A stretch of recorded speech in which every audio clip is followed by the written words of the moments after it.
this is what I learned, and this is what's helped me. So you have to understand your operational hours. You have to understand your opportunity cost. You have to understand your margins.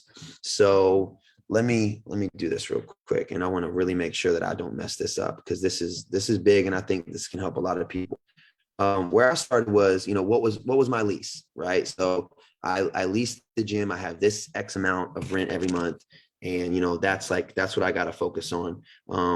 Then I got to create a target. Like how many kids can I have in our operational hours, and how many operational hours do I need to be able to cover that expense? And, I think I have it down here was, for us, it's like 3 to 9. That's where we're the busiest in my gym every single day, Monday through Sunday. So, we do 42 hours a week of operational time times 4.3, normal, out, that's the weeks in a month, get 180 operational hours from me.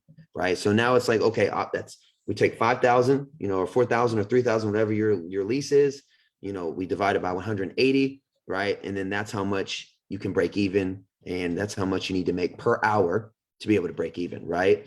Does that make sense so far? And so if we It take, does. No, I'm glad you're going through the actual math and the process of it. So I'm all ears. because, and I'm, again, being that strategic guy, it's like, for me, when I heard the number of, like, for example, just let's say 4,000, I heard 4,000 a month, or it was like, whoa. But then when you start to break it down, for me, it was like, okay, like, so if we divide 180 or 5,000, 4,000, let's say 5,000, you divide 5,000 by 180, that's 28 an hour to break even. Now you're like, from 3 to 9, 28 hours, or $28 every hour to break even. Like, that's not bad. If I got to get $28 every hour to break even, I mean, I could do that. But then, what I tell people is, you're a business owner. You got to be able to make money, not just break even. And so, and you're not always 100% at capacity. So for me, I think worst comes worst, like, let's go 50%. Let's say you hit your nut 50% of the time.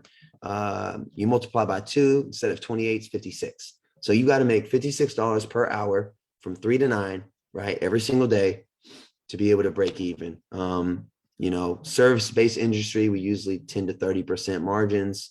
Let's just say 20%, or let's just say 10%. So you take, if you took 10% margin, $60 an hour. So I need to make $60 an hour. And that's my private price. That's why I have my prices like that now. You need to make $60 an hour to be from 3 to 9 to be able to break even. So now you can start to play around with stuff. Well, I don't need to do privates every single hour. So now I got groups. Okay. So if I need to make $60 an hour for a group, I could cap it at 6 kids. It's $10 a kid.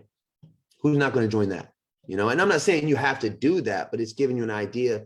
You don't got to charge these. And that's what I thought. Like, I had to charge these ridiculous prices to be able to make money, to be able to, no, like, you can really offer some quality stuff, in group prices, to where, like, you can really make this thing work. And, anyone can do their prices and do what they want. But, like, I think that gives you an idea of how much you can charge for rental, how much you can charge for groups, how much you can charge private.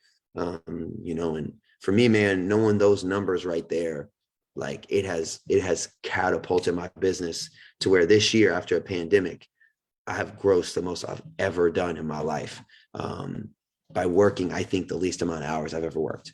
It's been insane.